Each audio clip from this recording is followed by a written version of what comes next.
வந்த நோக்கங்கள் உங்களுக்கு தெரியலையா? வந்த நோக்கம் இன்னைக்கு வந்து ஒரு ஆர்ப்பாட்டம் இருக்கு, ஒரு பொதுக்கூட்டம் இருக்கு.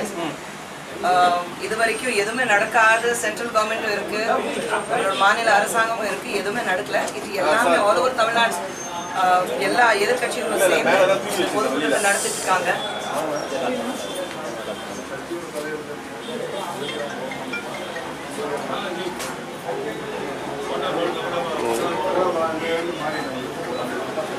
ஒரே கேள்விதானா?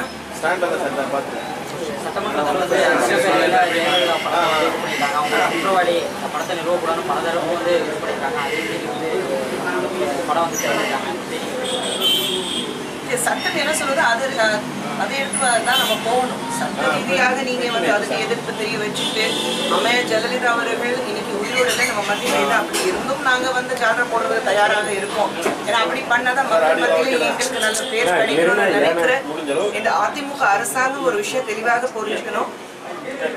இன்னைக்கு அம்மையார் ஜெயலலிதா அவர்கள் உயிரோட இருந்திருந்தாங்கன்னா கண்டிப்பாக அவங்க வந்து சிறையில தான் இருந்திருப்பாங்க. அதுல எந்த சந்தேகமும் இல்லை.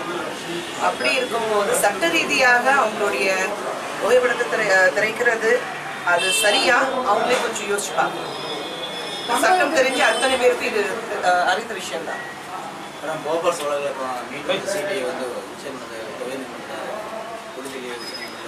வரட்டும், 2G தாண்டி வந்துட்டோம். போஃபர்ஸ் என்ன பெரிய விஷயம். இன்னைக்கு ரஃபால் பார்க்கும்போது எந்த அளவுக்கு ஒரு மிகப்பெரிய 58,000 கோடி ஸ்கேம் இன்னைக்கு மோடி கவர்மெண்ட் அடிப்படையில் இருக்கு. ஒரு வெளுப்பத்திர வெளியே எடுங்க, டிரான்ஸ்பரன்சி இருக்கட்டும். கேள்வி கேட்கும்போது 2017 நவம்பர்ல நிர்மலா சீதாராமன் அவர்கள் என்ன சொன்னாங்களோ அதுக்கு நேரடியாக ஆப்போசிட்டா இன்னைக்கு எதிராக இன்னைக்கு பேசிட்டு இருக்காங்க. அதெல்லாம் சொல்ல முடியாது. எந்த வேலைக்கு நம்ம வாங்கியிருக்கோம் அதெல்லாம் சொல்ல முடியாது சொல்றாங்க. அப்புறம் எந்த விதத்துல நீங்க இந்த அரசாங்கம் நடத்திட்டு இருக்கீங்க? அந்த கேள்வி இருக்குல்ல, கேள்விக்கு ஏன் பதில் வர மாட்டேங்குது? மத்தியில் வந்து பிஜேபி ஆட்சி நடக்கிறதுனால விரைவில் தமிழகத்தில் வந்து பாஜக கால் ஒன்றும் அப்படின்னு தமிழகத்தில் வந்து சொல்லியிருக்காரு. யாருங்க? அவங்க பாஜக, தமிழக பாஜக. ஆனால் இப்போ வந்து ராகுல் காந்தி வந்து தலைவராக தேர்ந்தெடுக்கப்பட்ட பிறகு காங்கிரஸுடைய பாஜக பொறுத்த வரைக்கும் ஆரம்பத்திலிருந்து இதுதான் சொல்லிட்டு இருக்காங்க. முயற்சி நடந்துட்டு தான் இருக்கு. ஒரு இடைத்தேர்தலில் நோட்டாக்கு அப்புறம் கூட அந்த ஓட்டு வாங்குற அளவுக்கு ஒரே கட்சி பாஜக மட்டும்தான் தமிழகத்துல. ஒரு இடைத்தேர்தல் அப்படி இருக்கும்போது எந்த அளவுக்கு தமிழகத்துல உங்களால முன்னாடி வர முடியும், இது நம்ம கண் முன்னாடி இருக்கு.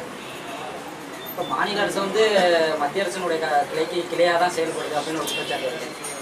குற்றச்சாட்டு இல்லை, இது தெரிஞ்சுக்கிறதுக்காக ஒரு ராக்கெட் சயின்ஸ் தேவையில்லை. எல்லாருக்கும் தெரிஞ்ச விஷயம்.